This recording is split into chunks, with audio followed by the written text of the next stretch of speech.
אתה עושה כלי, זה אסור. או, אבל אני רק עושה חור, זה לא יוצא המים. אם אני אעשה פה חור, אז הוואקום משתחרר, ואז יצא מים. אבל אתה מתקן. זהו, השאלה אם עשיית חור זה מתקן או לא. זה מתקן. אם לא יוצא, אחר כך אתה עושה חור. מקלקל. מקלקל את הבקבוק. מקלקל את הבקבוק עכשיו, הבקבוק הזה לא יוכל לשימוש, הוא... אבל זה התיקון של הבקבוק. כן, מצד שני זה התיקון. זה התיקון. אתה מתקן אותו. במקרה הזה, זה התיקון שלו. יש לך פה טעם אחת? כן. אתה תעשה חור. גם היצרנים ידעו שיש... אז הביאו מנה כמה. נמכר, מה לעשות? אבל למה, יש ואקום שם שזה לא נותן לו לרדת? לא, באופן טבעי, מה? היה צריך לעשות יותר יציב קצת. זה לא מוקצה, הסיכה אחורה. אם יש ליטר וחצי זה עומד יציב. זה ליטר וחצי, עם מלא מים. המחט זה לא מוקצה. לא, גם נראה שהמחט ודאי שהיא מוקצה. גם לעשות ה... עכשיו יוצא. בדיוק. כן, כי יש ואקום כאילו, אז עצם מציאת החור, עכשיו אפשר להפוך את זה. יש חורים. אז תוציא עוד מה אתה רוצה ב-20 שקל? רגע, עכשיו אני רוצה לדעת, מה הריאקציה הזאת? נשאר בבקבוק, מה עושים? זורקים לפח. נשאר בבקבוק. עד שגומרים את זה. עד שלא מסיימים את זה... תרים למעלה, זה יוצא קבוע. היית משאיר את זה בלילה, זה מים שעמדו כל הלילה? אם זה נשאר כל הלילה. אם זה קולה. למה האטרקציה פה? זה הכל, נלך הכל יותר מהגן. אבל יפה לחשוב על זה, מה הבעיה לעשות חורים בשבת?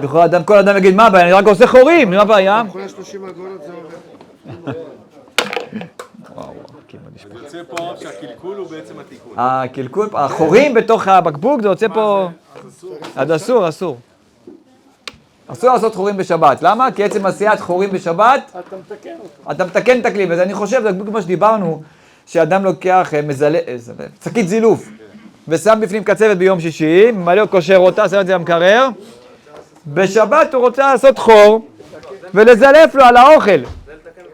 זה מתקן. החור הזה שאתה עושה שם בזה, פעם אני זוכר שאחד מהילדים, פעם פה, אחד הילדים פה, הוא לא יודע מה עשה, פסם אמר לי פטל ומים, והוא אומר לי, אני רוצה לעשות פה למטה חור, ככה. משנה לעשות חור ולעשות ככה, מפה.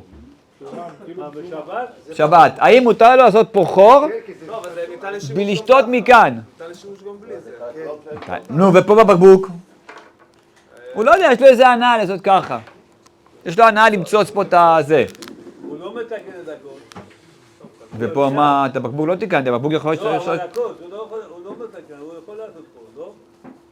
לא, פה אבל יש לו אפשרות לשתות רגיל. ופה למה אין פשוט רגיל?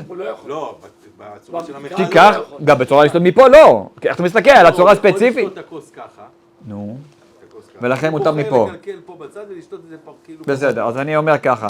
בבקבוק הוא יכול לשתות... רגיל בבקבוק, לא עם המתקן. מה זה? הוא יכול לשתות... גם פה, הוא יכול רגיל, הוא לא יכול מפה. גם במתקן אפשר. מה זה? גם במתקן, אתה פותח, אתה לא נותן מחיצה קטנה לבקבוק וזה יוצא. גם במתקן אפשר. יפה, אתה מקשה יותר כאילו. הרב, עכשיו יש לנו את המתקן, יש לנו חורים יוצא מים. מותר לי לעשות גם שבת חורים סתם? זה לא מועיל בכלום? קלקול זה קלקול תמיד. אם זה לא מועיל בכלום, כן. לא, אכפת לי, זה כמו ש... אם זה מועיל בכלום. כל הזמן בשבת? אני חושב שגם לעשות פה חור מלמטה, זה עושה לו איזה כלי מיוחד, זה עושה לו משהו אחר, זה לא כמו לצטות מלמעלה.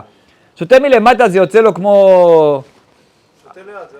אז לעשות חור בשקית שקית, בשקית שוקו, לוקח שקית ועושה בחור, נו, מה? לא, שם הוא רוצה להגיע לאוכל. להגיע לאוכל זה משהו אחר, זה לא לעשות כלי. זה לא לעשות כלי. פה יש לו עניין לעשות כלי מיוחד, משהו מיוחד, איזו המצאה כזאת, לא יודע מה, או בדבר הזה גם כן. איך הוא יכול לעשות חור? לא שמעתי. אם הוא עושה חור בפנים, הם נוזלים בפנים. לא, הוא ממלא את זה מים עם פטל, תופס ככה, עושה חור ושותה ככה. לא, נראה שהוא עושה כלי, הוא עושה כלי. הוא עושה כלי מיוחד, זה לא משהו אחר.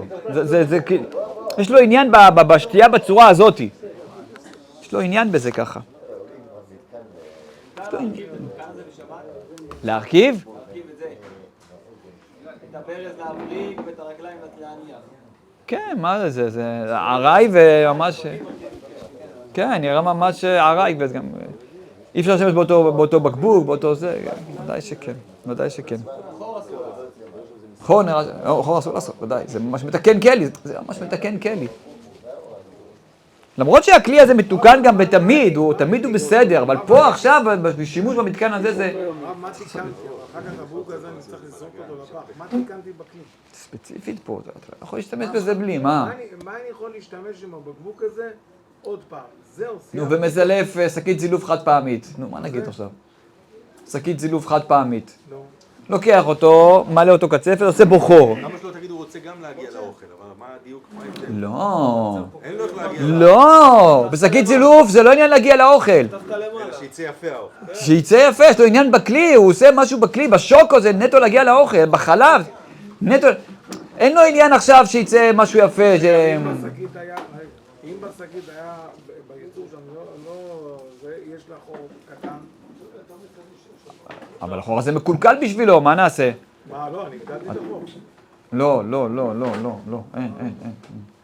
הוא עכשיו תיקן את הכלי, זה לא משנה אם היה חור קטן, חור גדול, עכשיו תתקן, זה לא מתאים לו ככה. לא מתאים לו, לא מסתדר לו.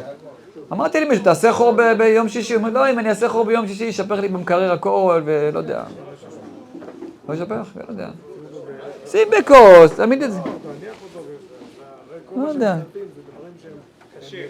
קשים, כן. אם זה נוזל, אז זה לא קצה. נוזל זה לא קצפת. אני שואל אם מותר לעשות חור לפני שבת, לשים על זה סלוטייפ, בשבת להוריד את הסלוטייפ. זה יעבוד? לא משנה, ברעיון, אתה שואל בהחיטים שזה לא... יכול להיות שזה יעבוד, בשבת רק לא להוציא את הסלוטייפ, ואז יש לי חור. זה יוציא את הוואקום? כן. ההפרש זה... היה חור. לקחת... יום שישי לעשות חור. יום שישי לעשות חור. סתום אותו, לשים איזה... מה לשים? לשים את הנעץ בפנים? לא, סלוטייפ. או דוחף נייר ככה, לא יודע. על פניו נראה שאין בעיה. כי הכלי היה קיים, זה כמו הכלי קיים. עכשיו תשים צלוטייפ, תעשה חור, מה יקרה לזה? לא, הגזים מתקרר. גזים, לא יודע מה. מים. לא, איזה סודה נגיד. נגיד סודה, לא משנה מה, בסדר, אין לכם, לא נכנס. עצם הרעיון זה אפשרי, הוא עשה חור ביום שישי, סטה בסלוטייפ, ביום שבת הוא רוצה לפתוח את זה. זה מתאים לשתייה שהיא לא מוגזת. אתה לוקח, נותן לזה חור למעלה, כן, נגמר, תחזיר אותו איכשהו ככה במקרר. במקרר, כן. טיפה חור קטן, ונגמר כן, הסיפור. אם זה מתחת למפלס שלה. מתחת למפלס. כן, אין בעיה. לא חייבים לעשות חור למעלה. קורע? לא, זה על דעת להוציא, לא, זה על דעת להוציא, זה כמו... לא, זה על דעת להוציא. הוא שם את הסלוטייפ על דעת להוציא. לא, בשביל ילדים שמשחקים. בשביל ילדים עד... אמרתי, זה לא השאלה אם ישפך או לא ישפך, השאלה כמה כוסות ישפכו. נתנאל, כמה כוסות נשפכים?